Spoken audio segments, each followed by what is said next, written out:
Good morning. Sorry, I was quickly eating breakfast before stream. So sorry, it took a second. I'm a little winded. I was like shoving it down my throat. But good morning, gamers. We're back with more meeting in the flesh. A little different today. Switching it back up.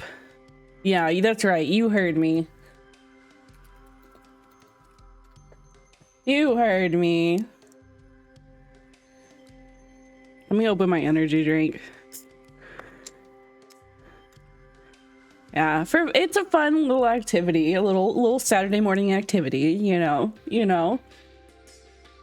Who doesn't love shoving things down their throat like other men? Yeah, exactly. You get it. You understand. So, where we left off, where did we leave off? Bratton had just showed us the mysterious flesh pit that he found in the fields. And he was like, I'm going to enter the flesh pit. So, the man I decided to romance has a suicide wish. As, you know, they tend to, I guess. So this is post singing the mysterious flesh pit. let me warm up my vocal cords. We're aiming for very few mistakes today. Not that that will happen, but we're aiming for it. Here you go. Hard at work today too, huh? Yes, sir. Things have been a little hectic today. Can't be helped, huh? Well, I won't keep you. Be careful now. Thanks. Have a nice day. I'm starting to get a little out of breath. I usually manage to do my entire route at a steady pace. What? Oh, sorry. Random computer notification. But today's been a day of ups and downs. I've had to rush a lot more after that outing with Bratton. I can feel my legs starting to ache a little. I slow from a sprint to a jog. So I can go down my list of notes. I've finished most of my route now, with only a few more blocks to run, which is good. A quick glance up at the sky confirms that the suns are starting to set already. The sky's tinging their usual musty gray. Or green, sorry. Damn, mistake number one, straight out the gate.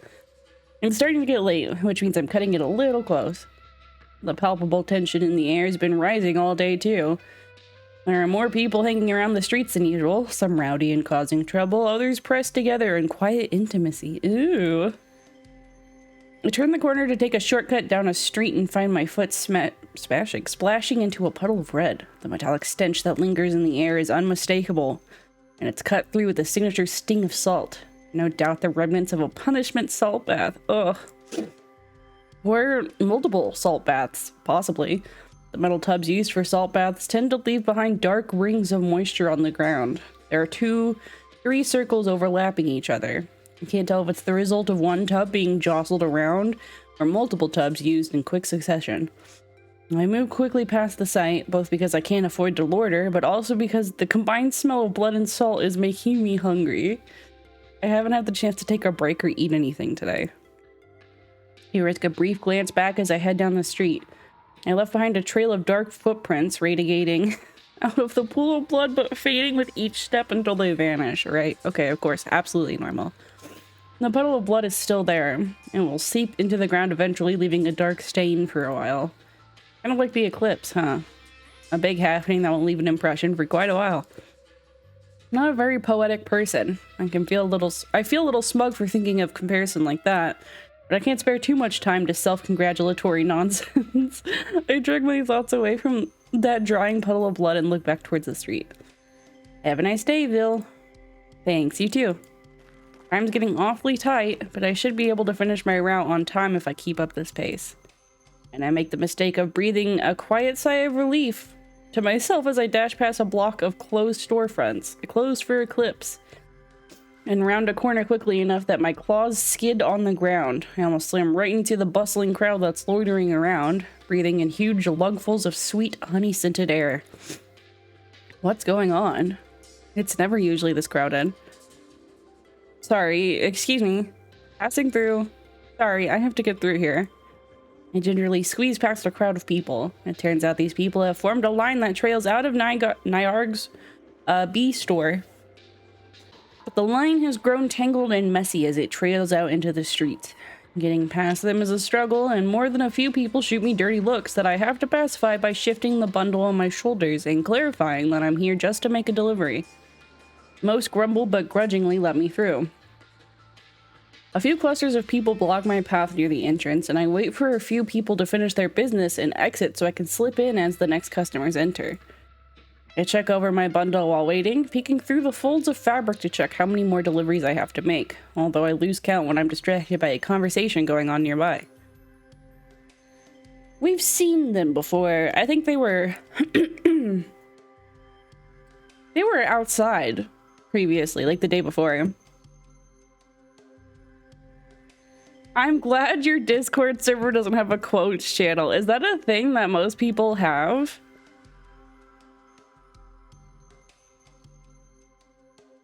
I didn't know that was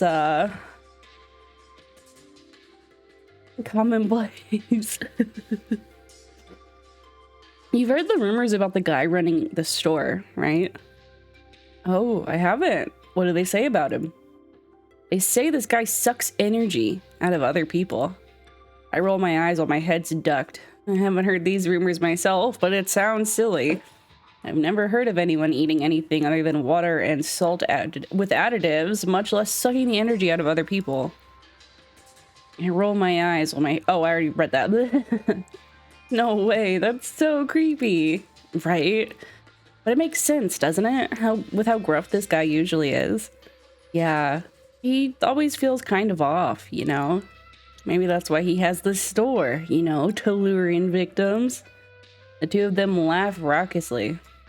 Just tighten my bundle across my shoulders and ignore whatever else they're saying. It's all nonsense. Nyarg shouldn't have to put up with this stuff. He's a good guy.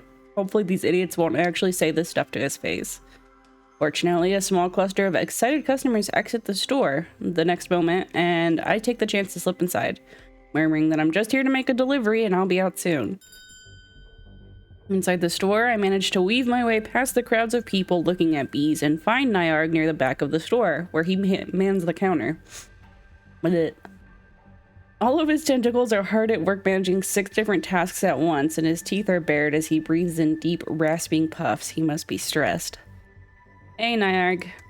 Hello, Vil.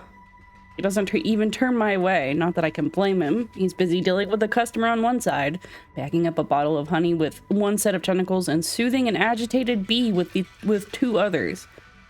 The movement of people in the store... Oh, I skipped a whole fucking line there.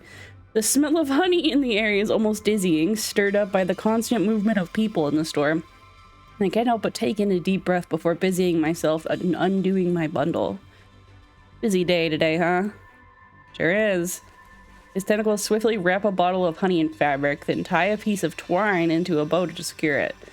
His customer thanks him profusely before leaving with their purchase in hand, babbling excitedly to their friend about how tonight will be a special treat. Seeing everyone happy about their purchases makes it worthwhile, though. I'm fucking it up, man. No, it's fine. It doesn't matter. His voice is as gruff as ever, but the corners of his lips quirk just a fraction. He really does seem happy when his customers are happy. Why is... I don't like that. I don't like that. Put that away. It seems like it. Thank you. He did. He put it away. I hurry to pull a package of salt from my bundle, double-checking my notes to make sure I have the right packet for him, then lay it on the counter. I'd hand it to him, but all of his tentacles are occupied packaging 2 different orders at the same time. I'll leave this here for you, alright?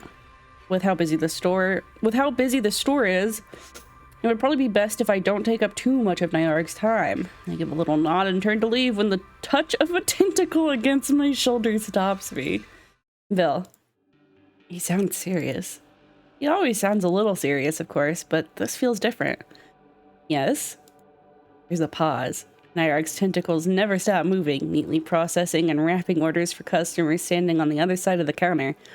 The tentacle resting against my shoulder only squeezes slightly. He addresses a customer first, wishing them a nice day as he hands them their package, before turning slightly toward me. If you could spare the time, would you mind helping me out a little? I'm a little surprised. Not about the request itself, any reasonable person would ask for help managing a store this busy, but because I've never seen Nyark ask anyone for help before. I can't help feeling a little flattered that he'd ask. Oh, not that silly beam! That said, I need to think this over for a moment. Unfortunately, I don't have much time left today. I do still have a few more deliveries to make. Reaching back, I test the weight of my bundle with my hands, trying to gauge how much time I would need to deliver all of these before the end of the day. The googly eyes could have been placed somewhere worse. I considered it. I'd considered it. But I'm so say so. That's the term, right? So say so. I should be able to hit all the stops on time as long as I hurry. Say so, streamer. But if I stopped here to help Nyark, no. I really can't risk getting people their deliveries late, especially on the day before the eclipse. I don't want to risk ruining anyone's preparations for a big day. Sorry, Nyark, but I'm on a pretty tight schedule today. That's understandable. You did come in a bit later than you usually do. Yeah, things have been pretty hectic today. Hiccup. So I'm a bit behind. I don't want to be late with anyone's deliveries today. Nyark nods. His tentacles keep working. I'm really sorry. I wish I could help. I could come around after my route's over if you need help closing up shop. He shakes his head. His attention already seems to be wandering away from me. Tentacle is artfully wrapping up another bottle of honey even as he speaks. It's alright. The worst of the rush should be over soon. You should get some rest after your work. Are you sure? It's no trouble coming by after my route. He nods again. Thanks for the offer, but it's fine. I feel like I've put somewhat of a damper on things, but I guess it couldn't be helped. Sometimes things just work out that way. Alright then, hopefully things won't be too hard for you. We're nearing the end of the day after all. I tighten the straps of my bundle to make sure it's firmly in place. It's grown pretty light by now, the fabric weighed down by only a handful of salt packets. That doesn't mean my remaining deliveries are any less important. Behind me, I can hear a few customers huff impatiently. No doubt they think I'm holding up the line. Take care. Most of Nyark's tentacles are hard at work wrapping up bottles and soothing agitated bees, but he still spares one to give me a small wave. Aw, how sweet. I wave back as I step away from the counter. You too. Good luck. Nyark doesn't respond anymore, already busying himself tending to the next customer in line. They want to look at the bees Nyark has up for sale since they're considering outright buying one. They must be big spenders. Nyark steps out from behind the counter to lead them to the cages. I guess I should go. The crowd outside the store has thinned out a little bit, but it's still sizable. Oh, hang on. I don't know, I've got like these weird hiccups today. I don't know what's going on. At least those people from earlier who'd been gossiping have either gone into the store or have wandered off, tired of waiting. I gingerly squeeze my way past the waiting line and back onto the streets, inhaling deeply. Already the sweet scent of honey is much thinner, cut through with the musty smell of natural, air. With the musty smell natural to the air. Wow, I fucked that up. Overhead, the skies are starting to streak through with darker shades of green as the suns dip toward the horizon. Though there's the strong urge to linger, to wait and see if the store will quiet down at all, and even to turn back inside to help Nyark, I know I shouldn't. So I don't look back as I dig my heels into the ground and take off at a quick sprint down the street. At least these last few deliveries won't take too long. Thanks, Bill. Seems like you had a pretty busy day today, huh? You're cutting it pretty close. Yeah, things have been a little hectic today. I can imagine, since tomorrow's the big day and all. Good work. You should go rest up. Thanks. I will. Have a good night. You too. Even smiling feels exhausting after the long day, but I still make sure to wave as I trot off, pawing at my pack to make sure all my deliveries have been taken care of. All done, and with barely a minute to spare, I really did cut things pretty close. But at the same time, I don't regret it. It feels like what happened today was pivotal. Pivotal? Absolutely worth a bit of extra running. I end up taking the long route back home, backtracking a little bit. I walk past Nyark's store, which has gone quiet by this time. I can still see flickers of movement inside, but it looks like it's mostly just Nyark cleaning up the store by himself. I cut through the park. The atmosphere here is different after dark. The spindly trees casting twisting shadows across the uneven ground. The air feels colder too, and it feels a bit different without Bratton's boisterous presence walking by me. I think back to that ominous hole puncturing the landscape of the flesh fields, nestled in clumps of hair, its surface a perfect reflection of the moons overhead. I think of Bratton sitting before it, eyes almost as bright as their reflection itself. Just remembering the passion and determination in his voice sends a shiver down my back. It's only exhaustion that keeps me from dwelling on it. I walk past the Overlook office, which continues to watch silently over the city. The spire's eyeballs lazily cast over the landscape, though they blink slowly now and again, as if growing tired. My thoughts feel fuzzy as I walk back home, watching the three suns sink out of view one at a time. When I get back to my place, I just grab a salt packet and collapse on my bed. I don't usually eat in bed, but I'm too tired to care today. I roll over on my back to unwrap the fabric and drowsily bite off a small mouthful of salt. The familiar sting spreads through my mouth, hot and sharp. I try not to think about it as I let it dissolve on my tongue. Even eating feels exhausting. I turn my head to glance towards the window. Past the closed curtains, I can see a sliver of the night sky, two moons lazily traversing the dark expanse. Though I bring the salt to my mouth for a second bite, I find that I can't be bothered. I'll eat in the morning. Real. I do the bare minimum to wrap up the salt so it won't scatter over my bed during the night. And that's the absolute limit of my energy for the night. Even knowing I have to get up to clean up before falling asleep, my limbs feel so leaden and I find myself drifting off. But even as sleep begins to overtake me, I find myself thinking over the events of the day. A small shiver of nervous anticipation races down my spine, all the way to my toes, prompting me to wrap my blanket closer around my body. So much for a quiet eclipse. Tomorrow will probably be a very important day. Yay! We're on day 3? I jerk awake to the sound of my alarm beetle buzzing. I immediately close my eyes and roll back over, burying my face into my pillow. The desire to go back to sleep is tremendous, which is pretty unusual.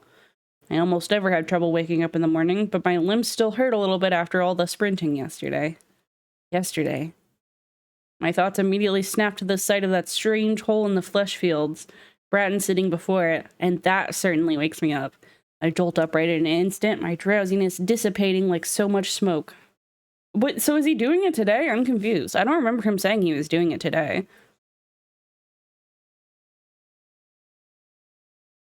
I guess we'll find out. I sit up in bed, scuffing a hand over my face and picking off the pus that's dried over my eyes during the night. Hello? A cursory check of the time tells me I'm not late, but I should move quickly if I want to be on time, so I do. I try very hard not to think about the eclipse. I'll have time to spare for that once I'm actually on my route. Huh? I told you. Take the day off. I made it on time to work, squeezing past some loitering crowds in the streets, jogging the last stretch of the way for the salt plant, only to find the place quieter than usual. Though there was still the familiar rustle of salt pouring into filters, the scrape of long poles mixing through vats, and the glop of honey being emptied by the bucket, there are fewer workers than usual. The boss seemed a little less harried than usual, too, and when he beckoned me over, he sprang that surprise on me. Delivery roster today's short. He has the delivery list in hand, and he flips through the pages, swiftly double-checking each one with a stubby pencil. Turns out a lot of people asked to have their delivery for today put on hold, heading out of town because of the eclipse, I imagine. Or have plans of some sort. Whatever the reason, we barely have half the usual number of deliveries. He scratches at the scales on his snout with the back of his pencil. Felt silly making all of you run your routes, so I reorganized the routes. And a few of you have barely taken any days off, so I'm giving you today to rest. Go enjoy the eclipse. I automatically give a dip of my head in thanks, but it still hasn't properly sunk in. I build my daily schedule around my work, and suddenly being told that I have the whole day to myself is jarring. The boss seems to notice my hesitation and gives me a hard clap on the back.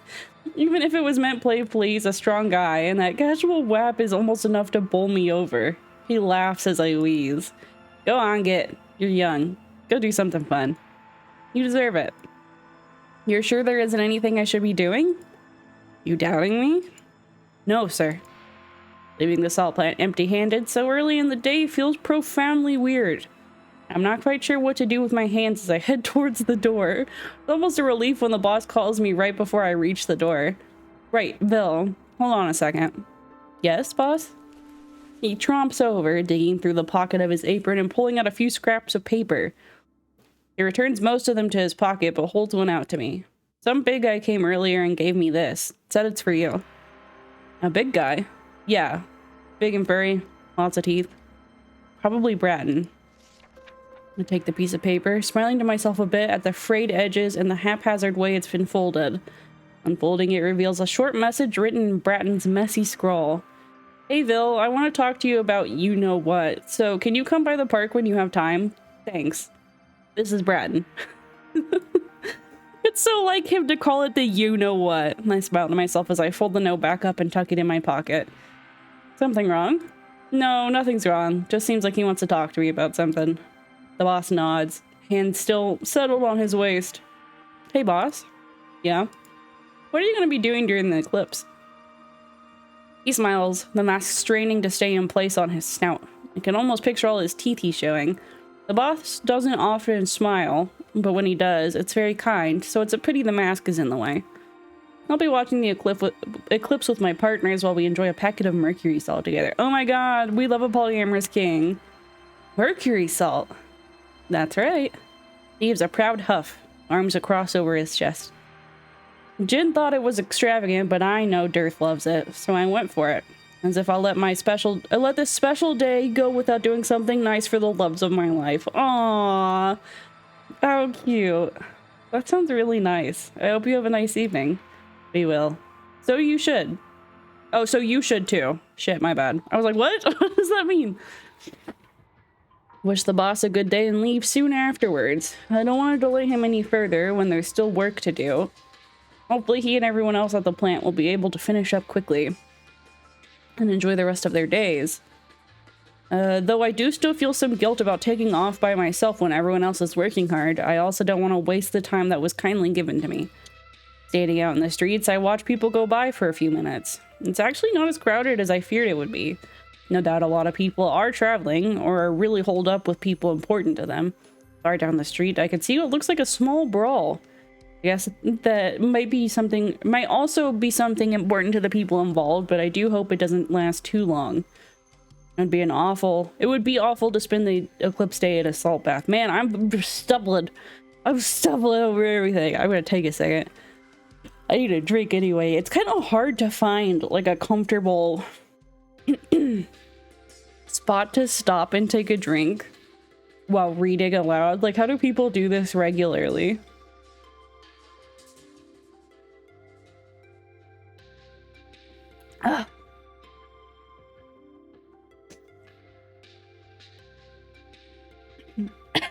Okay, give myself a second.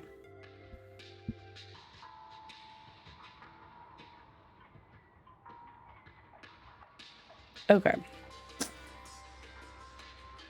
I feel like there was something I wanted to talk about today.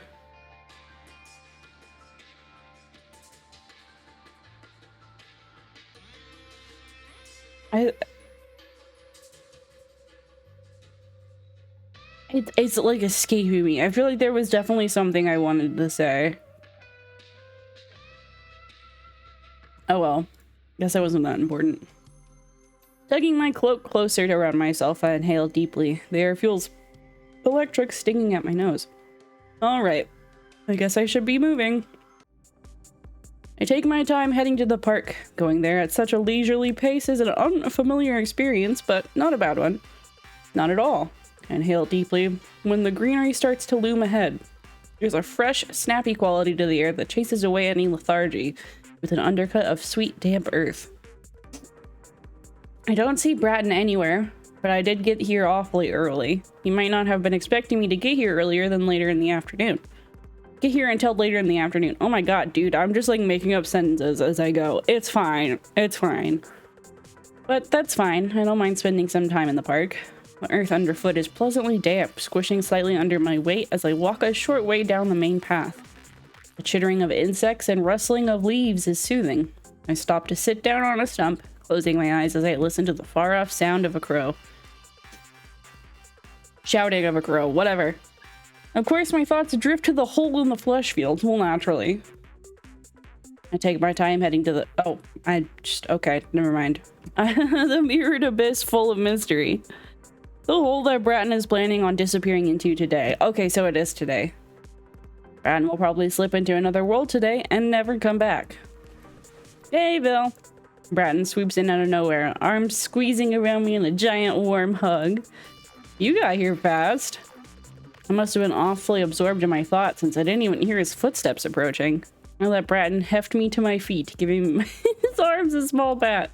Yeah, the boss ended up giving me the day off. I wasn't sure what to do, so I thought I might as well just come here. To be honest, I didn't expect you to come around until the afternoon either.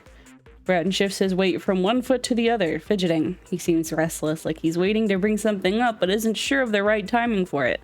And I find a smile creeping onto my face as I watch him rub the back of his neck. Come on. I pat his arm again. Let's get something to eat, and then we can talk. We walk to the snack stall near the park entrance. There's a large sign posted at the window written closed at midday for eclipse. Thanks. Ooh, I get some salt pellets wrapped in sweet leaves. Not something I usually eat in the morning, but I figure if I ever deserve a treat, it's on eclipse day. Before I have an important talk with my friend. Oh, so we're just friends? Damn it. Damn it. Bratton buys seared salt slabs doused in limp saw? Okay, alright. Both orders come with a cup of sweet nectar water, and we drink in small sips as we walk back towards the park. Here, this way. Bratton tilts his head toward a small path off to the side. There's a nice spot we can eat at. He leads the way to a small clearing off the main trail. A ring of small mushrooms surround a giant cluster of mushrooms. They're soft and springy to the touch, almost like pillows, and they make for a wonderfully comfortable seating. We settle down with our snacks and eat quietly for a few moments, listening to the chirp of birds. Far away, there's the sound of people shouting and cheering, but the noises are quickly swallowed up by the park's ambiance. It's nice. It's a nice day for the eclipse to happen. Bratton suddenly clears his throat, and I look over. He doesn't say anything, though, just popping another salt slab in his mouth. The salt crystals crunch loudly between his teeth. He seems to be avoiding looking at me. Oh, what's happening? It's not like him to seem so nervous. Well, I guess anyone would be nervous before attempting something so adventurous. I decide to break the silence. Instead, what should I say, though? Oh my god, a decision. Ask if he's really going to enter the hole, say it's a nice day for trying something new. Wish him luck. Ugh.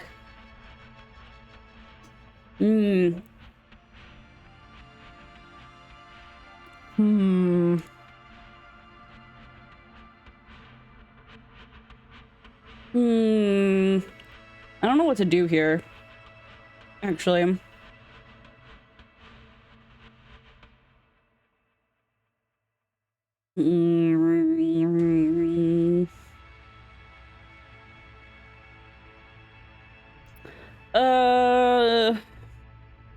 Ask if he's really going to enter the hole, I guess? Might be best to confirm Bratton is really going to take the plunge. Are you really going to do it today? Go in that hole? Bratton looks over, hesitating for a moment before licking his lips. His long tongue swipes up the stray salt crystals that have gotten caught in the short hairs at the corner of his mouth. Yeah. I'm going to do it. See? As much as I want to be able to encourage him, to greet that answer with enthusiasm, A big part of me is still nervous about the whole thing. About Bratton throwing himself into unknown territory like this. I might never see him again, after all. I'll be alright. Like he's read my mind. Bratton gives me a toothy smile. It's okay. We'll be careful. And I really want to do this. Great. Of course. I am sure you'll do well.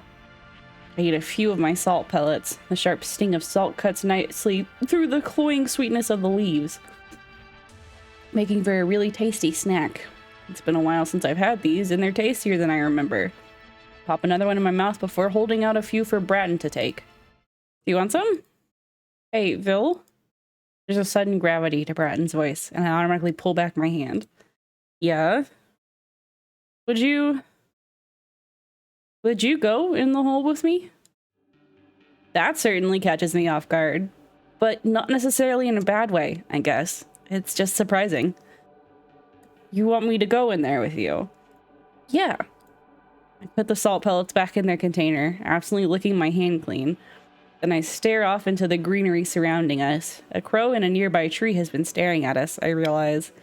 It might be after our food. But I know I'm just letting my thoughts wander because the subject on hand is so difficult. The thought of going into that hole is definitely a little frightening, but at the same time, it makes me a little giddy too. Going into completely uncharted territory, seeing what this different world is like. And Bratton sighed. It's scary, but also a little exciting. A big decision to make, and I toy with the little container in my lap as I think over what to say. Did you ask anyone else? Bratton shakes his head. Then, why did you decide to ask me? Bratton exhales slowly, sitting forward, and the movement ripples through his muscles. His ears twitch gently as he thinks. You know, I remember when I first met you on your delivery route. I probably look a little surprised about where the conversation seems to be going, because Bratton gives a husky laugh. I was just thinking back to it. I know salt delivery isn't an easy job, because there's a lot of places to stop by, and you're running all day, and there's all those notes you have to keep in mind. And you were a little behind on your deliveries the first time I saw you, remember? You were all out of breath from running, and you were holding your scrap of paper with your notes on it, but it was crinkly from sweat. Bratton laughs again, a little louder, and his lips pull back to show his teeth. His tail wags once, thumping against the mushrooms beneath us and kicking up a small cloud of spores. You were in a rush, but I remember you still made sure to say hi to me, and that was really cute. You were all out of breath and looking frazzled, but you still smiled and said hello, and then you ran off as fast as you could, looking at your notes so you wouldn't make any mistakes. What does this have to do with going into the hole, I wonder? Bratton clears his throat before sitting up straight, looking off into the surrounding foliage as he continues. I don't know a lot of people who are as hardworking as you, but you all also always try to be friendly. You're really reliable, but you're not too serious either. Can't remember the last time you missed a day of work. But you don't just do the work, you always try to smile at people too, and I think that's really admirable. And if I'm going to end up in a strange world, then there's nobody else I'd rather have with me. I'm sure I'm blushing a little. It's not often that anyone compliments me so directly, and I draw my knees up, resting my chin on them. I'm suddenly glad for the way my hair and the sores on my face obscure my expression a little. I'm sure I look pretty embarrassed. Thanks. It means a lot to me that you'd say such nice things. I think you're pretty reliable and friendly too, you know? Not as much as you, though. Bratton leans closer to me, resting his head atop mine for a moment. His warm breath huffs down my back before he sits up again. So, what do you say? Do you want to make the jump with me? Admittedly, I do feel a tiny twinge of excitement at that question, but it's also heavily tinted with discomfort. So I don't want to rush this decision. Well, Bratton must be able to sense my hesitation because he pats my back. It's a gentle gesture, despite his tremendous strength, his paw pad squishing against my shoulder blades when he rubs my back once, twice. You don't need to answer right away. Mushrooms squeak beneath us as Bratton settles on his back, then swings his legs up and springs to his feet in one swift movement.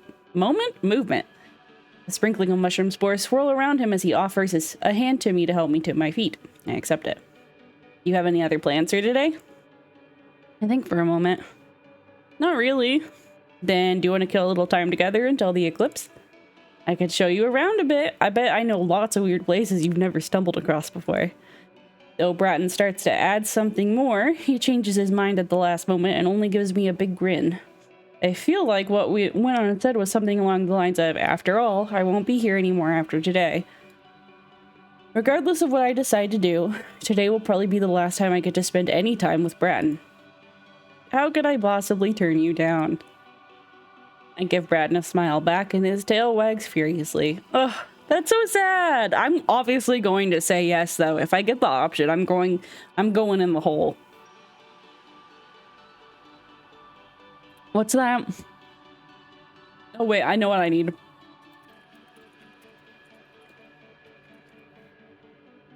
Give me a second. Give me a second, I know what I need.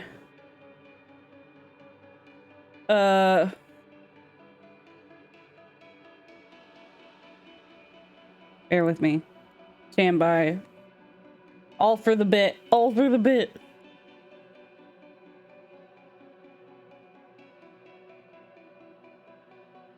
I just clicked the first one I could find. It's not very good, don't judge me.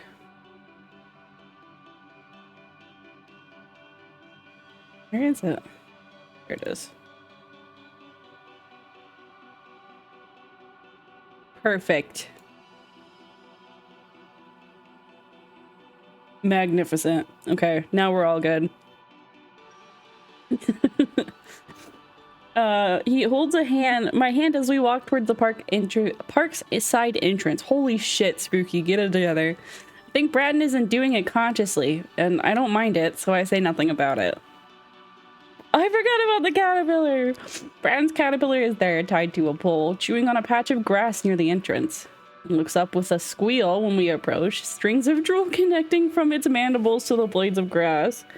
Bratton, of course, hurries over to rub at its head and pull it away from the grass, saying something about how too much wild grass will give it an upset stomach. Aww. He pulls a few rolled up leaves out of a pouch on the caterpillar's harness and feeds it those instead. The caterpillar seems to love them, chewing enthusiastically. Here, hop on. He's already gotten into place on the caterpillar's back, and he pats the spot behind him. I clamber on and wrap my arms around Bratton's middle, pulling myself close to him to keep myself safely balanced. His fur's warm against my skin. Oh. You still have your eyes closed, right? Yes. For real? Yeah, I promise. Okay, good, because we're almost there. I misread the tone at the beginning there, but it's fine. Bratton had eventually stopped the caterpillar at the edge of a nearby field and promised to show me something very special.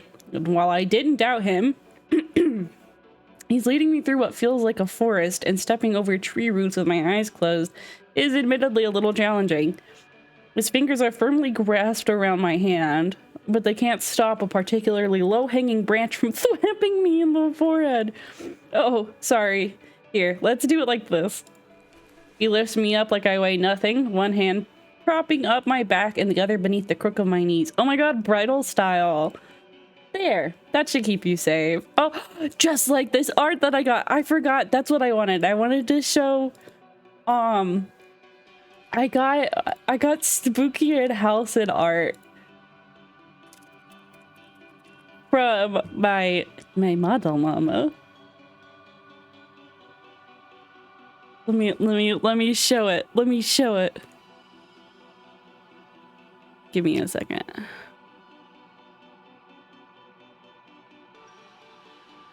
Where is it? Oh, there it is. Look! Look! Isn't it so cute? Oh, I love it. I love it. That's Pookie right there. For real. There, that should keep you safe. Before I can before I can voice any complaints. Bratton takes off at a brisk jog. His shoulders crash through any branches, and unfortunate enough to be in the way. Surprisingly, I emerge completely unscathed. Presumably because Bratton is holding me protectively to his chest. Oh my god. Kiggles kicks my feet. It's so early. It's so early for this. I'm blushing.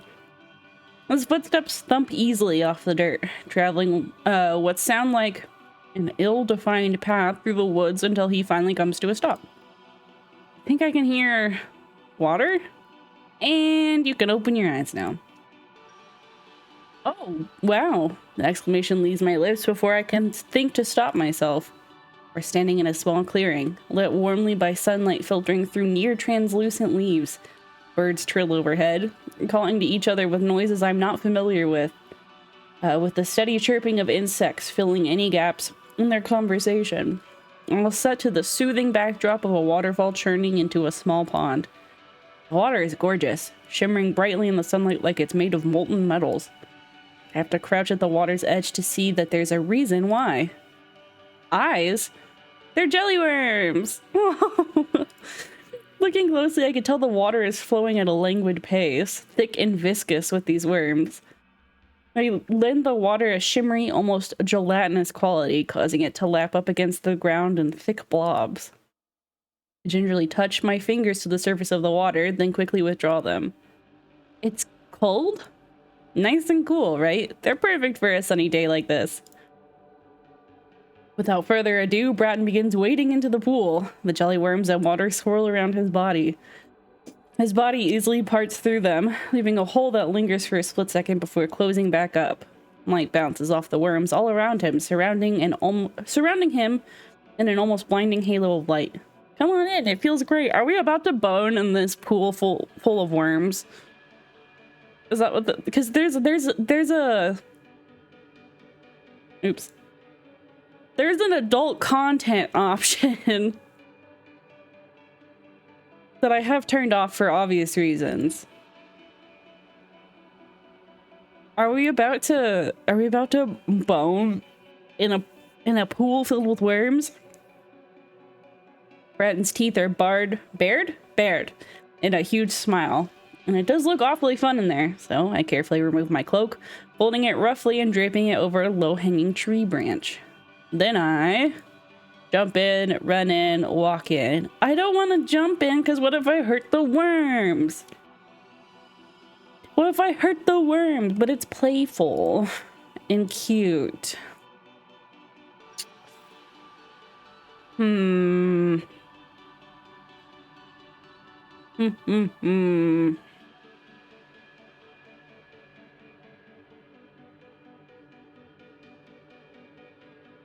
Let's jump in and see what happens. We saved. We can go back. Decide to just take the plunge. There's no use dragging it out after all, so I take a few steps back, then get a running start before launching myself toward the water. My landing is soft, almost like I've jumped onto a large cushion. There's no hard impact, just the cool embrace of the water as I plunge through the surface, jelly worms thrown into the air from the splashback. The worms slide easily off me when I stand back up, leaving my skin feeling tingly and cool. That's the spirit. Feels great, doesn't it? Here, watch this. Without giving me a chance to answer, Bratton plunges further into the waterfall, diving beneath the surface. The water glimmers in his wake, then ripples settling. Oh, the ripples settling down quickly and leaving the surface tranquil for a split second before he emerges, triumphantly. Look at the worms! They're so cute, what the fuck? Look, and they're just little guys. Bratton throws both arms in the air as he breaks through the surface, throwing jelly worms in all directions. They catch the sunlight while they're airborne, light reflecting off and through them, sending beautiful spots of light dancing across our surroundings. It's beautiful, right? I found this spot years ago while exploring, and it's always been my secret treasure. Aww, he showed us his treasure. It really is beautiful. My voice is breathless and tempered with awe. I cup my hands and gently scoop up some water, then slowly pour it back out, watching the jelly worms sparkle with every movement. Thank you so much for sharing it with me. It's amazing. When I get no response, I look up to see Bratton smiling at me. Are we kissing? Are we going to kiss? I'm really glad I got to show it to you. I'm really going to miss it when I go away. Both you and this place. So let's forget everything else and have a good time right now, okay? I can understand the sentiment. I was about to say, damn, dude. Bratton is fearless and brave, but that doesn't mean he lacks attachments. He still loves this city and everything in it. And it's just that exploring the unknown world is more important than anything else. So I nod, smiling back. Of course.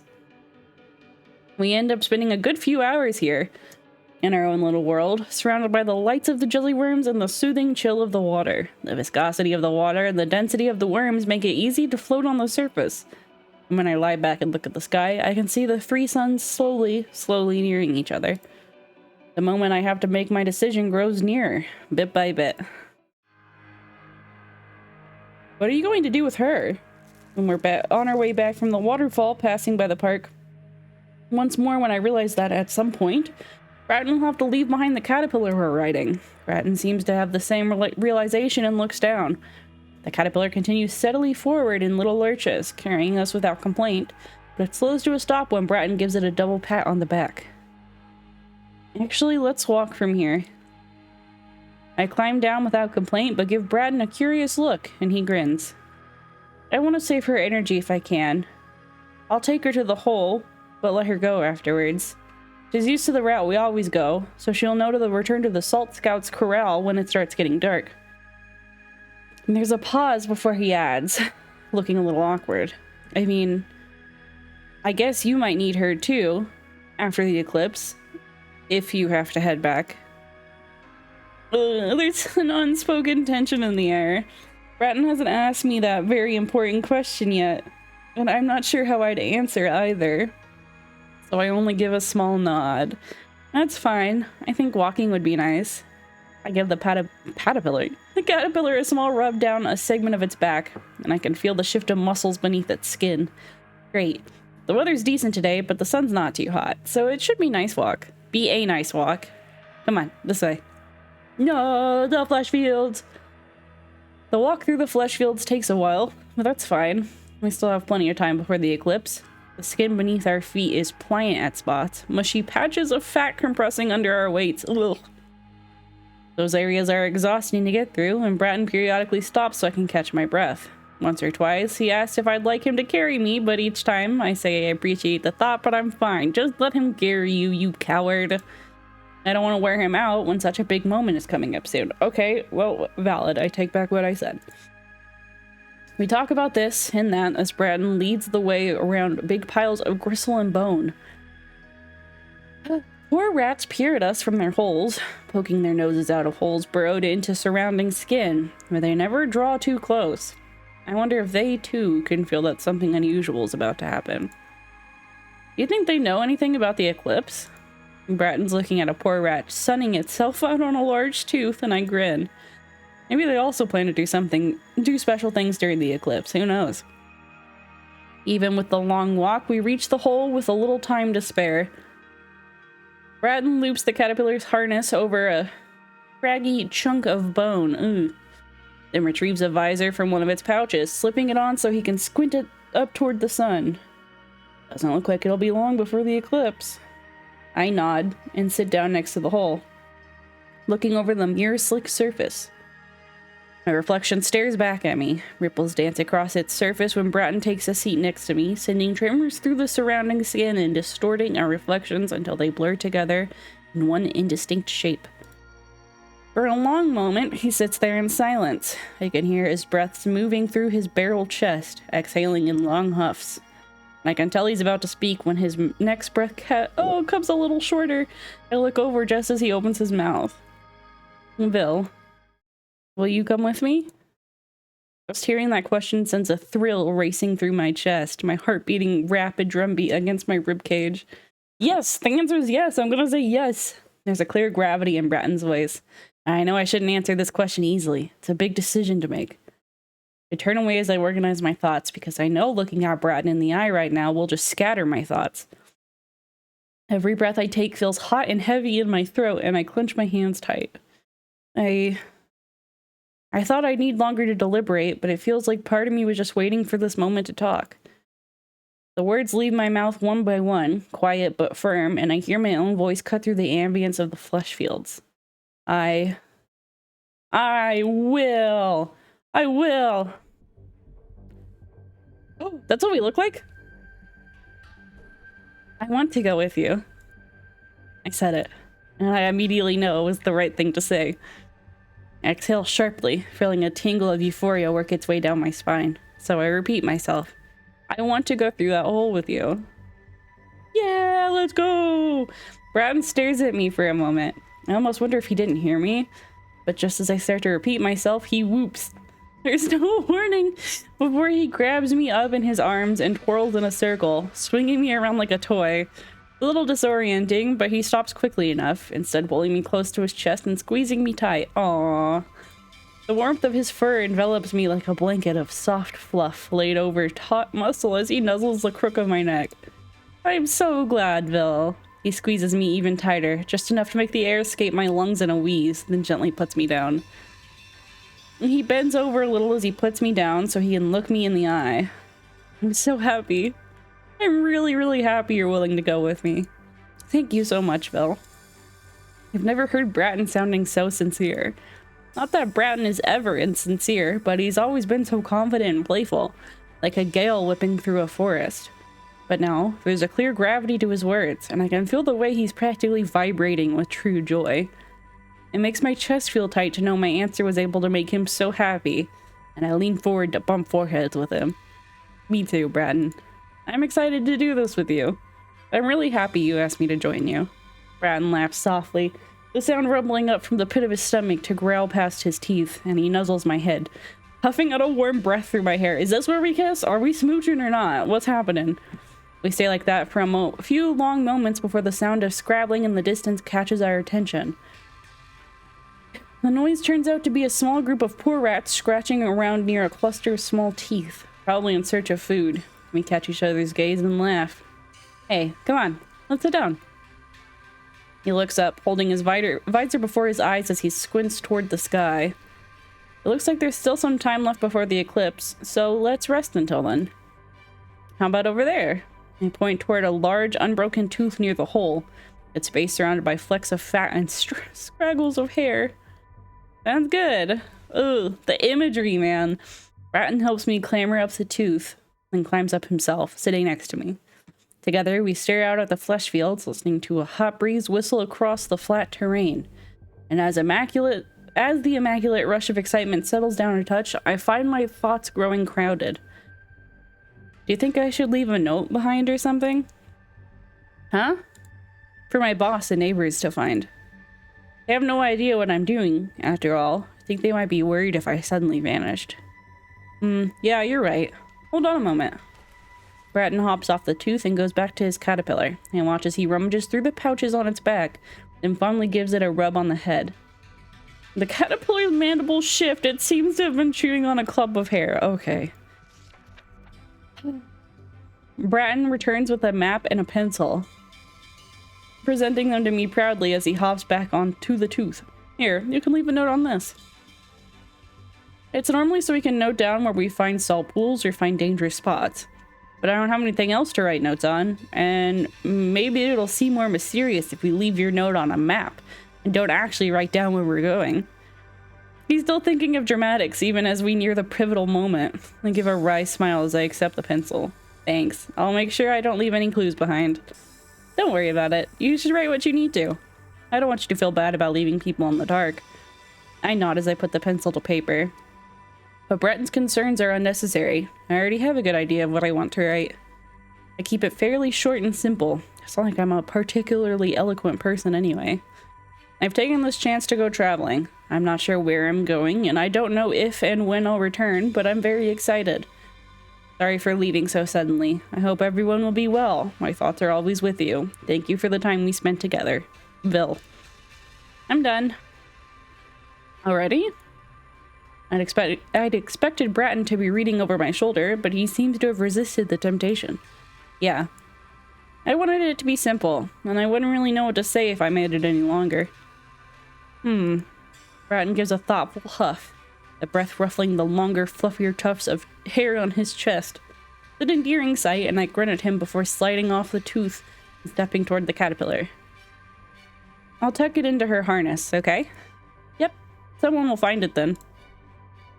The caterpillar pays me no mind as I fold the note in between its skin and the harness, twisting it around the strap so it won't come loose but is still immediately visible.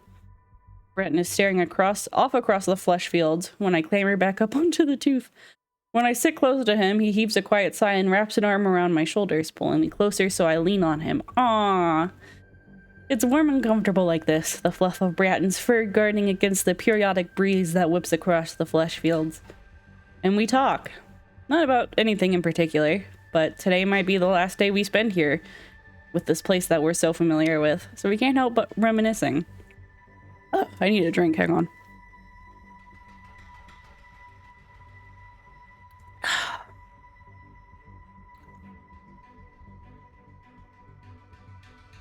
Okay. Bratton tells me about his favorite spots to relax, about the strange things he's found while searching for salt pools, and about his friends, the other salt scouts, the funny people he's met around town. Some of them are people I've also run into, or even my delivery clients, and I make sure to tell him each time. Time goes by easily as we share stories about Iso, the flesh hoarder, and Wur, who decorates all of his clothes with an astounding number of teeth. I laugh when Bratton describes Gveli, who had always seemed so normal when I delivered his salt to him, but apparently spent his free times teaching crows to sing his favorite songs. Hell yeah! Man, I'm gonna miss everyone. Me too. A cold breeze cuts across the flesh fields, flattening tufts of hair and kicking around loose teeth. I scrunch up smaller against Bratton's side, and he pulls me closer until the wind subsides. Hey, Vil. Yeah? Are you sure you want to do this? I can't pretend I'm totally confident in the decision, so I have no immediate answer. If I press close to Bratton like this, I can hear the beat of his heart thumping steadily against his ribcage. It's a calming rhythm, remaining consistent even as he waits for my answer. And I close my eyes. I feel like, as long as I could hear the sound, I'll be able to handle most things. It's really scary going to this unknown place, to be honest. But I think it'll be worth it. I want to try new things. I want to see things I haven't seen before. And I think if I'm doing it with you, I won't feel so scared. So I'm sure I want to do this. Brad doesn't respond, just holding me close. Aw, the way his fingers go around my shoulder says enough. Oh, that's so cute. There isn't much else to say.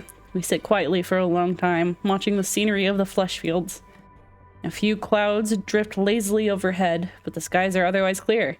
A greenish glow of sunlight washes over the clumps of bone and teeth littering the fields, glistening off slices of fat visible past the topmost level of skin, and highlighting the movement of scurrying poor rats. It's peaceful out here without the bustle of the city, and I feel a calm settling over my mind.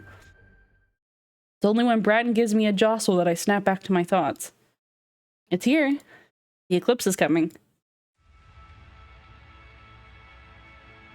He hands me his visor, pulling out a second one from his pouches.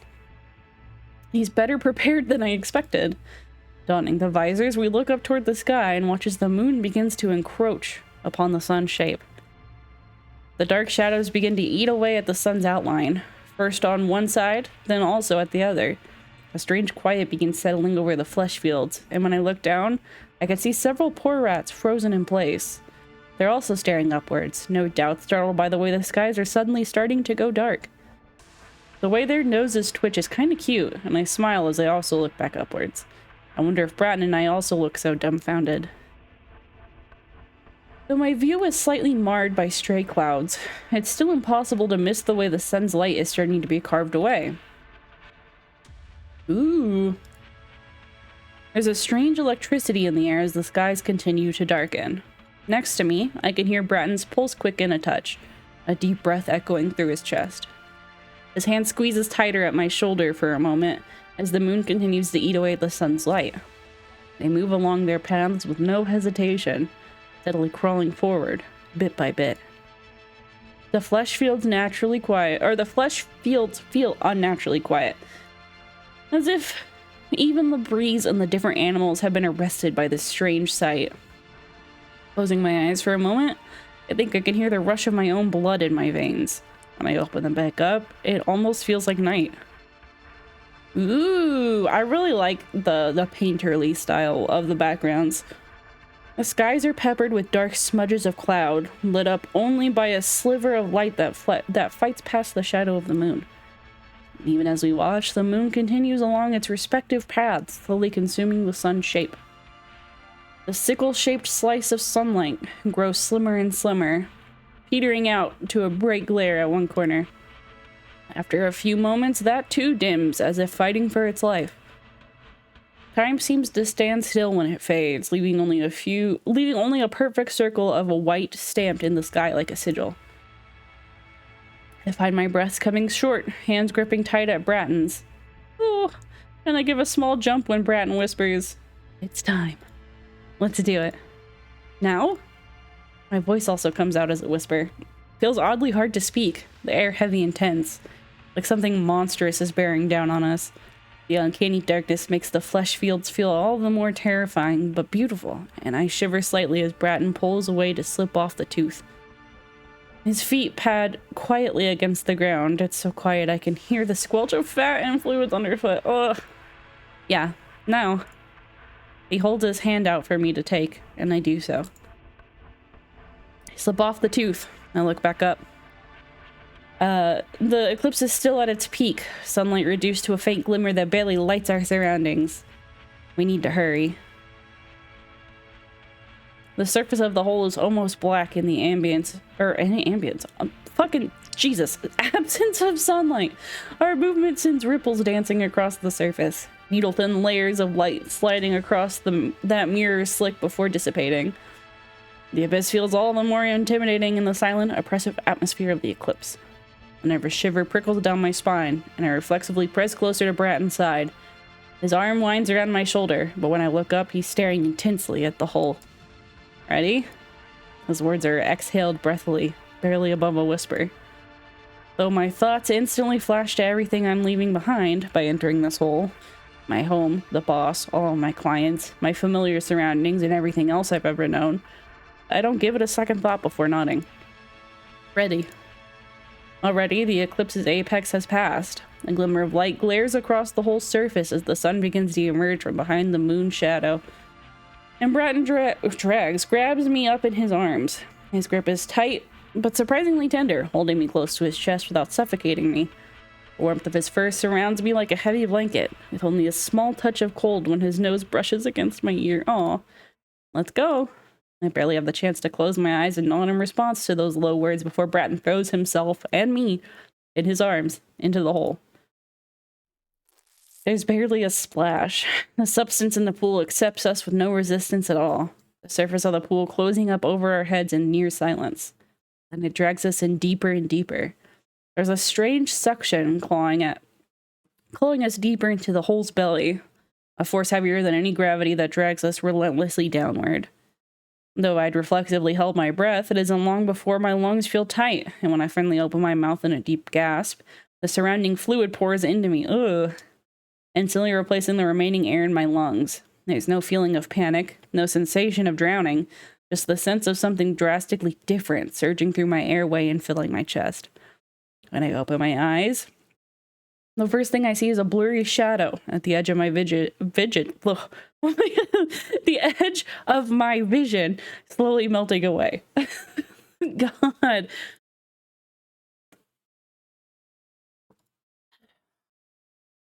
Takes me a moment to realize that it's Bratton's massive shoulder, his arms still wrapped around me. His fur is falling away in wisps. Oh my god. I clutch tighter at him. Bratton jeez. Oh my god, I can't talk. Bratton pulls me closer, his own grip unwavering. There, we're skipping the word. I don't understand what's happening, but I'm not scared. The substance in the abyss has shaped itself around us, holding us, pulling us deeper in, but it seems to grow heavier the next moment. The pressure bears down on us from all sides. It's hot and heavy, but not cruel or painful. Just like a pair of hands cupping around us and gently squeezing. Oh, ow, sorry. I bury my face into the crook of Bratton's shoulder, feeling another wisp of fur brush past my cheek, then flow away upwards. Is something also happening to me? I can't tell. Our surroundings keep growing hotter and denser. A strange pressure prickling at my skin and gently bearing down on my eyes until I'm forced to close them again. It's dark. My breaths feel shorter. The pressure of Bratton's arms around me is the only thing that doesn't change. I hold him tighter too, and I don't let go, even as my thoughts start to scatter. Oh, I jolted back to awareness by the feeling of landing heavily on a hard, cold surface. The The impact is accompanied by a hot sting of the rough surface scraping against my skin. I gasp for air, coughing up gluts of the substance from the abyss. It pours from my mouth, leaving strings of hot saliva stringing from my jaw. Ooh.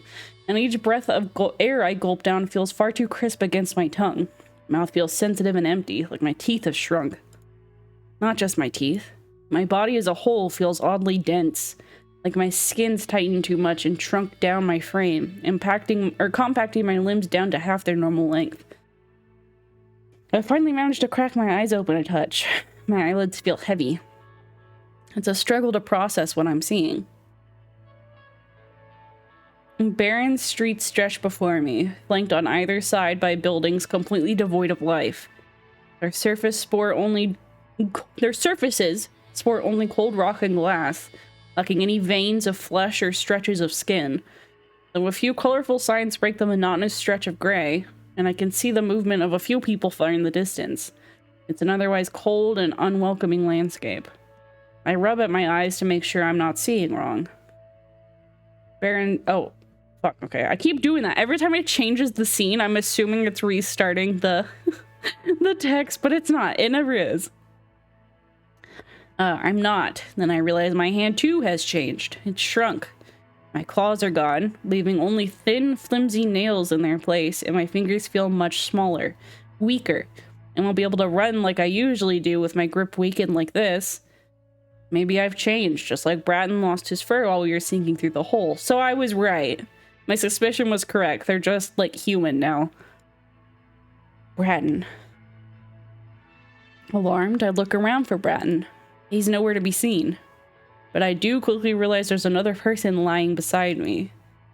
And it's only his bulk that suggests it might be Bratton. Everything else about him is foreign. There's no blanket of fur to hide the stretch of long, muscular limbs. The sight of so much bare, hairless skin is a little unnerving. The only hair I can spot is on the top of his head, short and bristly. But it's the same shade that Bratton's fur was. Bratton? I take his shoulder and shake gently. The skin is warm beneath my fingers, but feels discomfortingly smooth and featureless. I shake again, a little harder. My arms feel so weak. It takes a lot of effort just to jostle this other person. Bratton. Phil? The voice that slips out from this other person is both familiar and unfamiliar. Though it lacks the deep rumble of Bratton's signature growl, the way he says my name is immediately recognizable, and I breathe a sigh of relief as this person continues, sounding groggy. What happened to you? I think we changed. The person, Bratton, I'm sure it's Bratton now, sits up. Wait, does that mean he's just like stark naked in the middle of some other dimension? That's a thought. He's lost a lot of bulk. Even without his fur, he wouldn't have been this small. He's shrunk, like I have. My hand slips from his shoulder, down the length of his arm to touch his hand. His paw pads and claws have vanished, leaving behind tender hands that look a lot like mine, just slightly larger. Flimsy nails, soft skin, fleshy fingers. My fingertips feel far more sensitive as I touch his knuckles. This is the different world. Huh. Bratton looks around. Feels odd seeing him with such a plain, flat face, but there's traces of his usual self in the way he smiles. His teeth have mostly been flattened down, but at least two remain fairly sharp, keeping the look a little familiar. Yeah, okay, so they're human now. Feels weird, doesn't it? It really does. As the shock of our changed appearances settle in, we begin to realize just how different everything feels. The air feels sharper and crisper. The familiar, ever-present scent of flesh and blood have been replaced by strange, metallic tang, undercut by a current of smoke.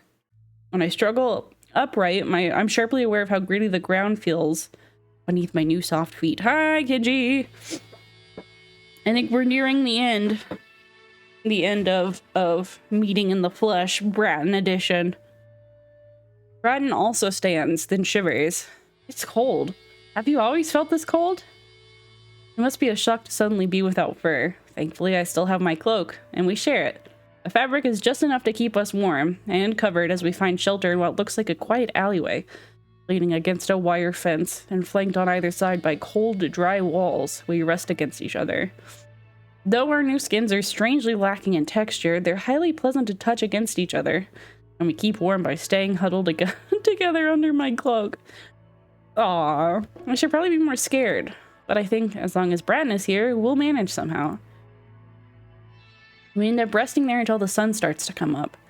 The sun here turns out to be orangish. It's slightly alarming at first to see our surroundings start to light up with an odd yellowish hue, but we soon accept it for what it is. At least the warmth of it permeates through the fabric of my cloak, slowly easing our chills and rousing us properly. The streets also start to come alive with the break of dawn. People begin to move about, and we watch as they trapeze past the entrance of our little alleyway. They all look eerily similar. There seems to be a norm, just 2 legs, upright, hairless except on the top of their head, with only 2 eyes, a small nose, and mouth. And there are practically no deviations from that template. Save some difference in hair length and skin tone, everyone is alike. And we are like them. Bratton mourns the loss of his beautiful teeth. I'm a little sad to lose my speedy legs, but we'll just have to adapt. Why did the music change suddenly? It's a little after the sun's risen up the entire city's lit up that a door near us suddenly opens. Made of metal, with not a single trace of organic life, and we stare warily as a person emerges from it. They dress curiously in close-fitting clothes that have been dyed bright colors. The person also seems startled to spot us. It's hard reading their expression, but the wide eyes and slightly parted mouth suggest surprise and hesitation before they speak. You're not supposed to be here. Sorry.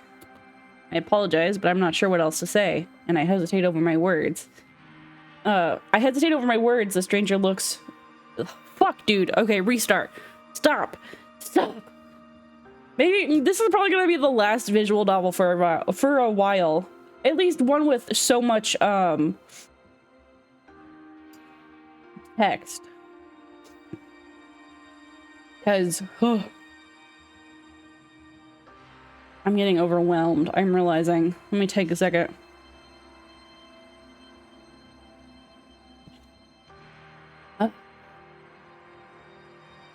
Okay.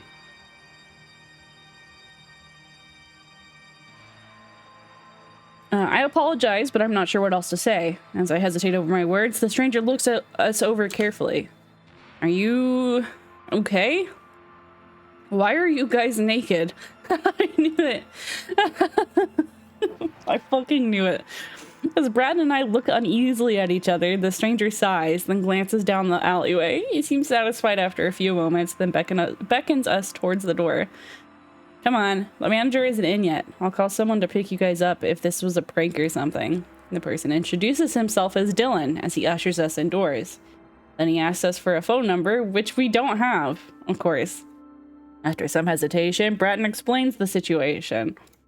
We're not sure of where we are, he says. We're lost. We don't have any clothes or money, and we also have no memory of who we are, except our names.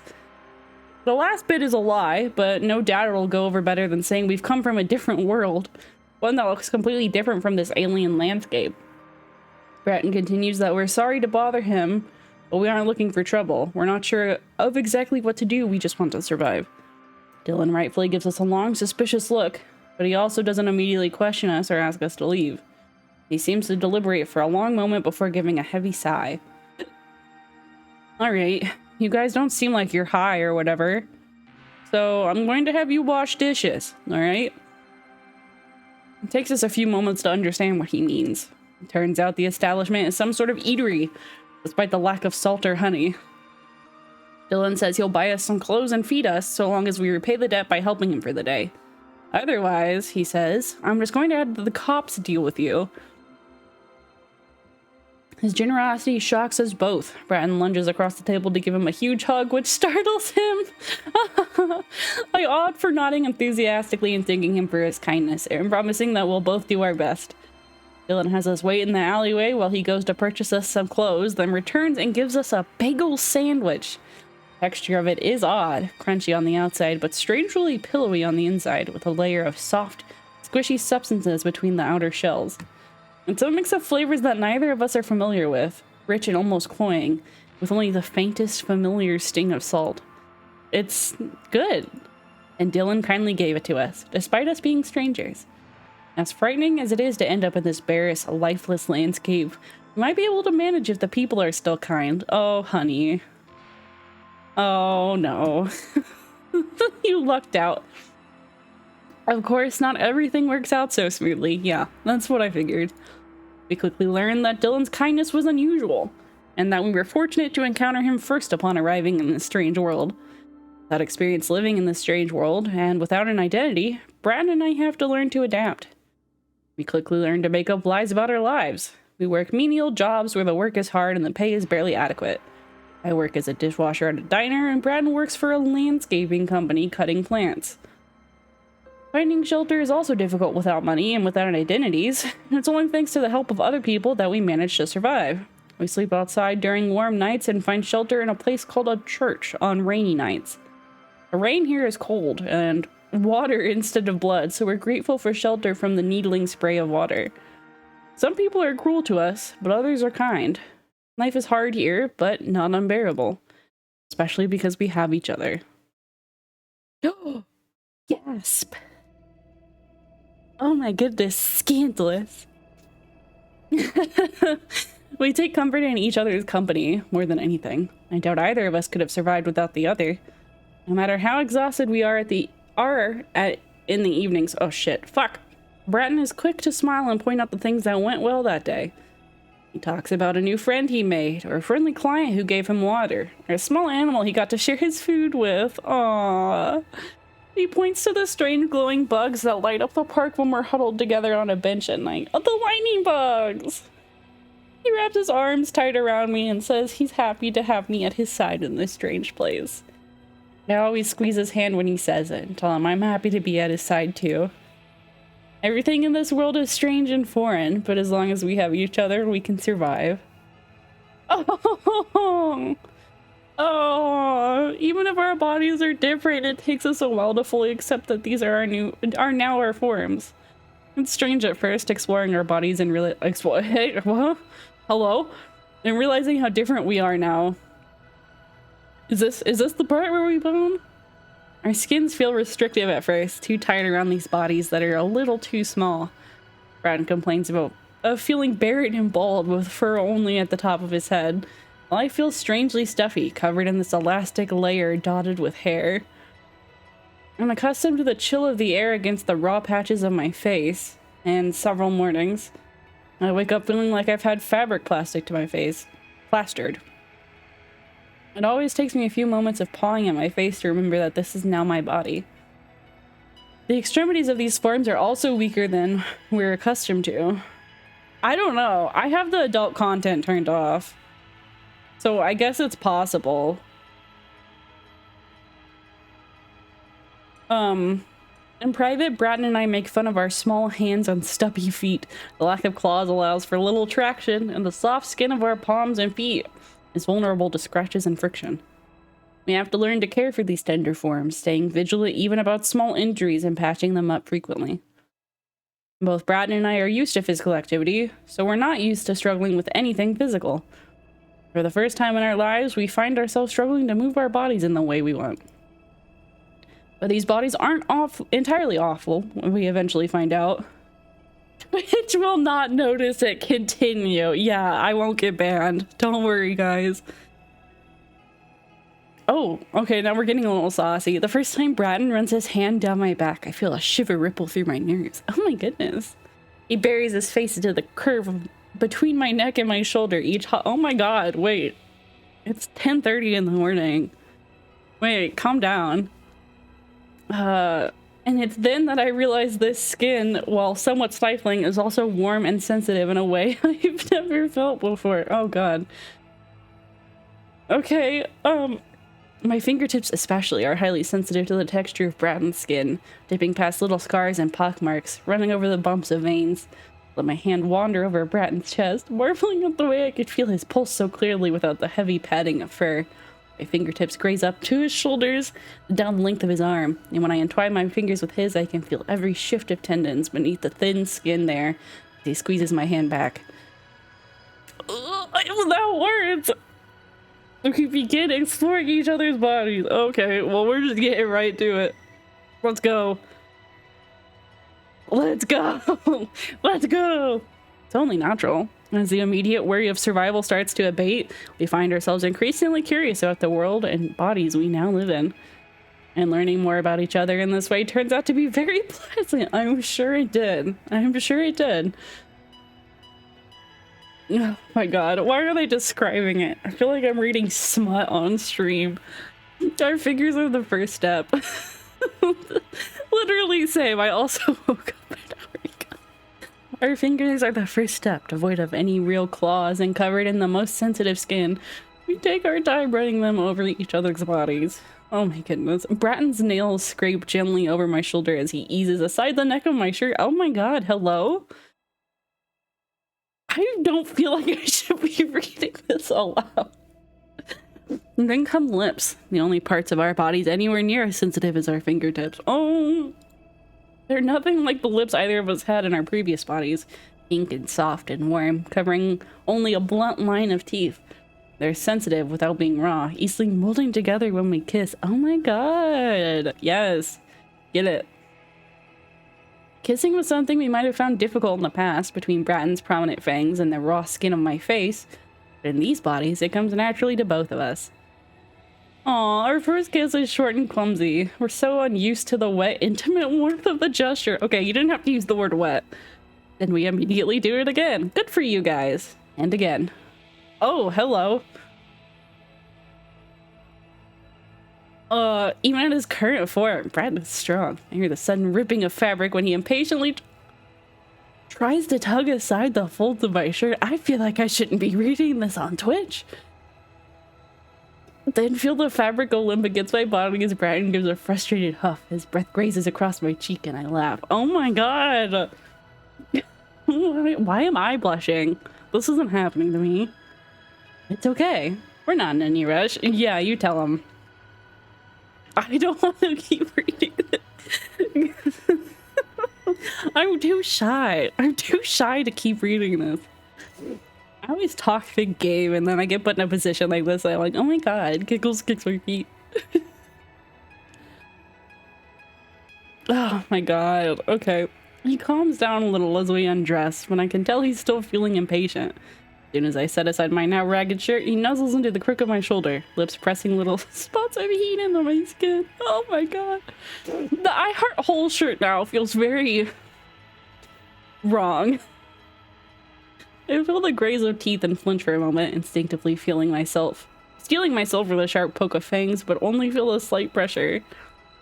Bratton must have felt that flinch because he pulls his head back to look at me. The knit of his brow suggests worry. Did that hurt? No, it's alright. I guess it might have hurt before, but I still had my old teeth. Yeah, but it feels nice now. Oh my god. Oh, please don't go into more detail. I don't want to read smut aloud to my Twitch chat, please. Please. I'm so scared to click. I'm so scared to click forward. Okay, it's fine. It's fine. We're good. It's fine. We're adults. We're adults. It's fine. We can handle it. A lot of things feel nice now. Like the expanse of his skin, dusky from long hours spent out in the sun, speckled with scrapes and pockmarks and scratches, but warm and textured to the touch. Like the gentle feel of his arms hefting me into his lap, somehow more controlled than the strength somehow more controlled than the strength he'd had in his original body. His hands molding each dip and curve of my body as he feels me from shoulders to hips to thighs. Oh my goodness. I need like a blushing toggle, I think. The way his muscles tense and shift visibly with each movement, no longer masked by the thick layering of fur as he shifts his body to fit perfectly against mine. The whiteboard's the censorship. Yeah, like I said, I have the adult content turned off. I decide to kiss him, keeping our lips pressed together until my lungs feel like a little tight and hot and heavy. And when I finally pull back, Bratton seems to automatically squirm in excitement. Aww. He's never been one to feel bashful, but he seems to falter a little in the moment. His cheeks flush bright and hot. There's a speckling of sweat at his brow, plastering a stray strand of hair to his forehead, and I laugh as I brush it aside. Bren's so confident that he looks especially cute when he's flustered. I guess it's a little weird that the first time we do anything like this, it's in these strange bodies. Yeah, just a little. It's fine. I talk quietly, keeping my words low, like they're a secret just between the two of us. Kept away from the distant bustle of the city past the windows. With my forehead pressed against his, a subtle heat is trapped between us. Lovely and warm against our skins as I pull closer against him. Feels a little foreign at first, like everything is. But we've always adapted well. Now is no different. Why? It just keeps going on and on and on. At what point? Stop. Please. Like, if I wasn't streaming this, I wouldn't be so bashful about it. But now I'm like, one hand dragged down his chest, feeling the beat of his heart and the rise and fall with each breath he takes. Another hand explores the shape of his body, fingers brushing lightly against hot skin, careful but curious. At their very cores, these bodies are similar enough to our old forms that we know what to do, but the subtle differences are just enough that we're constantly making new discoveries. Like the fact that we can't rush into things. Our first attempt to be together is awkward and a little painful for me. Yeah, I'm sure it was. Bren is nothing but apologies when I let out a yelp, looking terribly alarmed when he lays me back down on the couch. I laugh as I brush a hand against his cheek, telling him it doesn't hurt that badly. I just need a small break. Oh my god. I don't want to read this. I don't want to read this. You know what? Here, I'm going to see how far this goes. You guys could just stand by.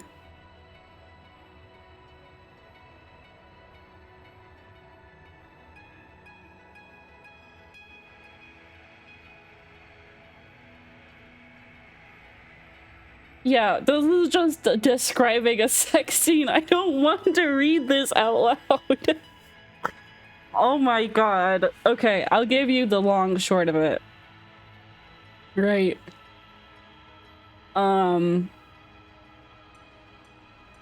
TLDR, they bone. And it was awkward and painful, as is the first time. It tends to be. And they're still describing the sex. They're still just describing sex. Yeah, still describing sex.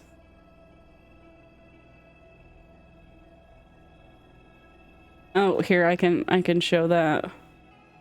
They let me switch to their old bodies while describing sex. You guys don't get to see. You don't get to see.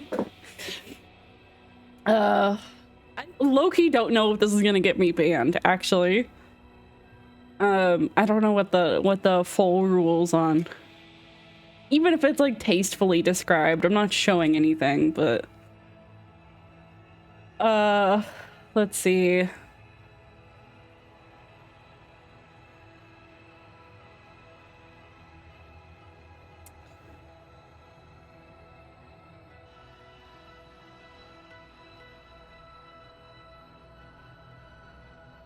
Still describing sex, but this time saying, you know, my body's okay. It feels like my own now.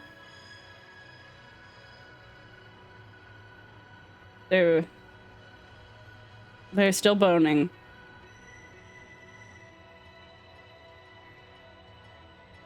Still boning.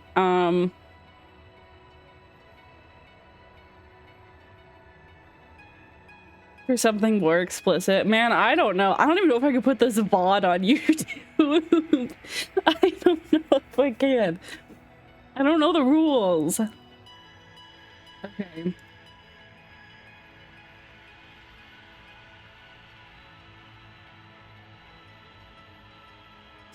Still boning.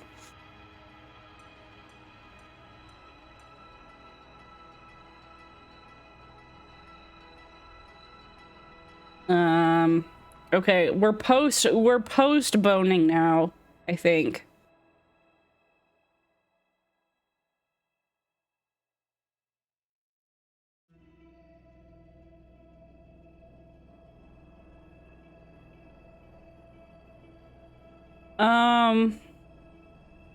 Okay, so Vill's talking about realizing that they're not actually monsters anymore. And that they're okay with it. And while both of us may long for the past, we've also accepted that what we've become now. Oh god, okay. A post-coitus conversation. YouTube is less aggressive, really? Are you? That surprises me. Okay, alright. Hey, Bill. Bratton's husky whisper is just enough motivation for me to look up. His voice is back to being soft and quiet, lacking in that raspy edge that comes from a mouthful of razor-sharp teeth. Still a little breathy from the way his chest rises and falls dramatically. Yeah? I'm so happy to be with you. Aww. It almost goes without saying. Bratton is honest and his eyes are glowing with a genuine contentment. He kisses my forehead, the gesture a little sloppy, then he repeats, I'm so happy to be with you. So much has happened to us. The abyssal hole in the flesh fields, the all-consuming moment of the eclipse, the sudden arrival to the strange city, and the realization that neither of us will ever return to the way that we were. And while none of those events were trivial or easy, they were all surmountable because we had each other. I'm sure things will continue to be hard in the future. That's alright, we'll manage. We have to... What? We have to... I think that's just supposed to say we have to and we always will. I don't know. I laugh as I wrap my arms around his neck. My chest feels a little tight. My breath's still short. I don't want to wait another moment. I lean close to him as I answer. I'm so happy to be with you too.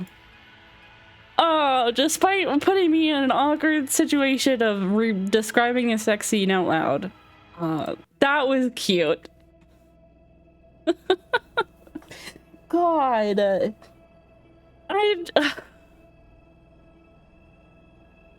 And they are more explicit than whatever happened here. Yeah, I mean, it's probably not a big deal. I'm just shy. I'm just shy. Like, I talk big game, you know? We know how I feel barking at old 2D men.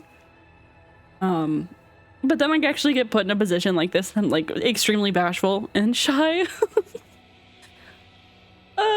I don't know if I can do another stream of this. I don't think I can. I don't think I personally could sit through another sex scene without like combusting. Actually. So that's meeting in the flesh. Yay! Yay! It was good. If I had played this on my own and not streamed it, I wouldn't be like so awkward about it. But it was very good. I did thoroughly enjoy this. It was very sweet. So that's it for meeting in the flesh. I can take off the I heart whole shirt now. We are still gonna stay in the... Oh, I have to get back to Fallout at some point. I keep forgetting. We are gonna stay in like the story realm. But I don't know what I want to do next. Let me think about it. Let me look what I got. Summer Showcase. Let's go. There's one game that I was wanting to play. What was it called?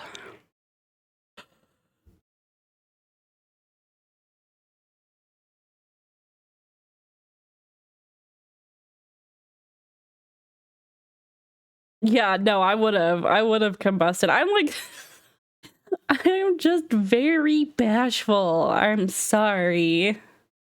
Stasis is what I'm wanting to play next.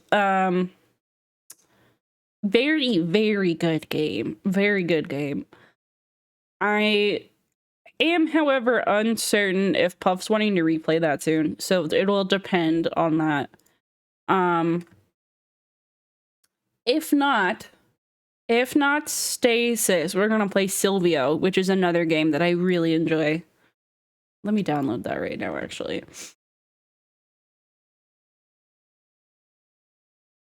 But we're gonna keep in the theme of creepy horror stuff. But that's all I got for you today. I gotta go like walk around my living room or something. I'm overwhelmed.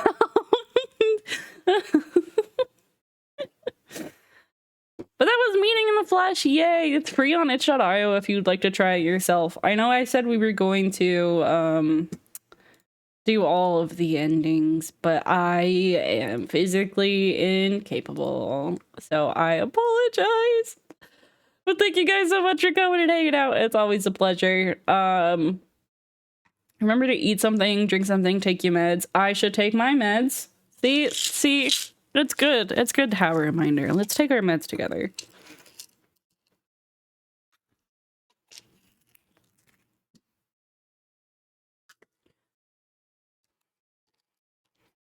Hang on. Taking the meds.